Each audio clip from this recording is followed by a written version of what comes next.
À présent, nous allons établir ensemble la forme canonique de ces polynômes du second degré. Merci de bien vouloir suivre cette explication. Donc, pour avoir la forme canonique de ces polynômes du second degré, la première étape, on va mettre a en facteur.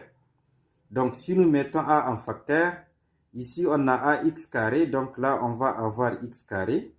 Bx n'a pas de a, donc là, ce qui va me permettre d'avoir bx sur a. Ça veut dire que tous les termes qui n'ont pas de a, on va diviser par a. Donc, de même pour c, nous allons avoir c sur a. Donc là, je garde égal à 0 parce que c'est une équation que nous voulons résoudre. Maintenant, nous allons exploiter cette relation, c'est-à-dire x carré plus b sur a x. Qu'est-ce que je vais vous montrer alors? Nous allons essayer de développer x plus b sur 2a, le tout au carré. Donc, quand on développe cette expression, on va se retrouver avec x au carré, donc a carré plus 2ab. C'est ça qui va nous donner alors plus b sur a x et on termine avec b au carré sur 4a au carré. Donc là, vous comprenez avec moi, nous avons besoin donc de x carré plus b sur ax dans notre expression. Donc, qu'est-ce qu'on va faire à ce niveau? On va essayer de ramener le b carré sur 4a au carré à gauche de l'égalité. Et quand on l'amène à gauche de l'égalité, qu'est-ce qui va se passer?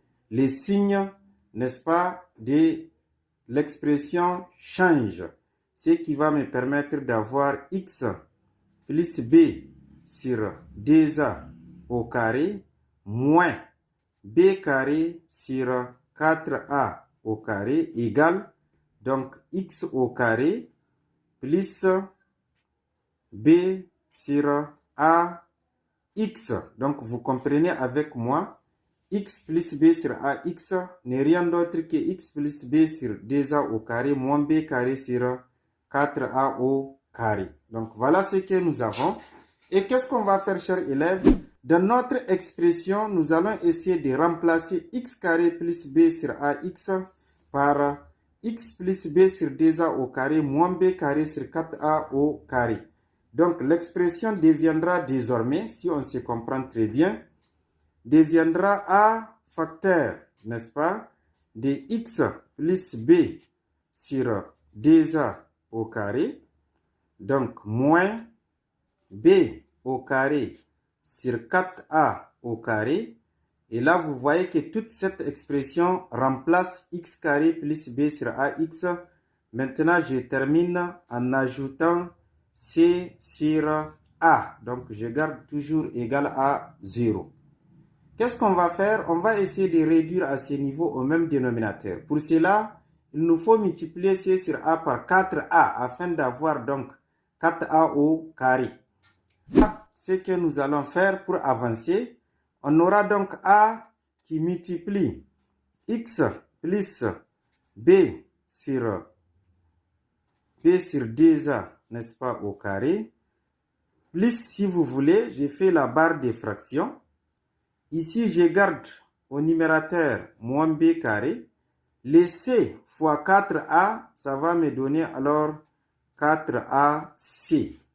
Et au dénominateur, en multipliant par 4a, donc on aura 4a carré. Les deux ont le même dénominateur, ce qui va nous permettre d'avoir 4a au carré. Je garde toujours égal à 0. Donc, si on avance, on va trouver alors a facteur de x plus b sur 2a au carré moins, donc je suis en train de mettre le moins en facteur, donc on va se retrouver avec b carré moins 4ac, le tout sur 4a au carré, donc je garde à 0. Et à partir de cet instant, nous avons la forme canonique. Si nous voulons, nous pouvons remplacer cette expression, si vous voulez, par delta. dans les soucis d'avancer. Sinon, on peut la garder inchangée.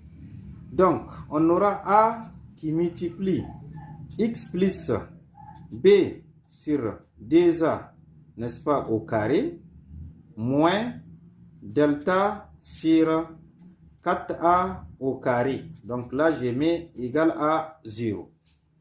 Pour pouvoir avancer, chers élèves, qu'est-ce qu'il faut comprendre? Ici, on a 4a carré. Les 4, c'est un carré parfait. Donc, je peux les remplacer par 2 carrés. Et delta, on peut remplacer par racine de delta au carré. Donc, je vais avoir a qui multiplie alors x plus b sur 2a, n'est-ce pas, au carré, moins racine de delta sur 2a, le tout au carré. Donc, même la racine doit être au carré. Et si nous avançons, on va donc se retrouver enfin avec la relation a facteur de x plus b sur 2a, n'est-ce pas, au carré, moins racine de delta sur 2a, donc le tout au carré, égal à 0. Qu'est-ce que vous constatez, chers élèves? Dans la parenthèse, on a une identité remarquable, c'est-à-dire a carré moins b carré. Maintenant, dans la vidéo suivante, nous allons essayer de factoriser cette expression et essayer de tirer donc les différentes valeurs de x en fonction, bien sûr, de b carré moins 4ac qui doit être dans la parenthèse et qui représente bien sûr la valeur de delta.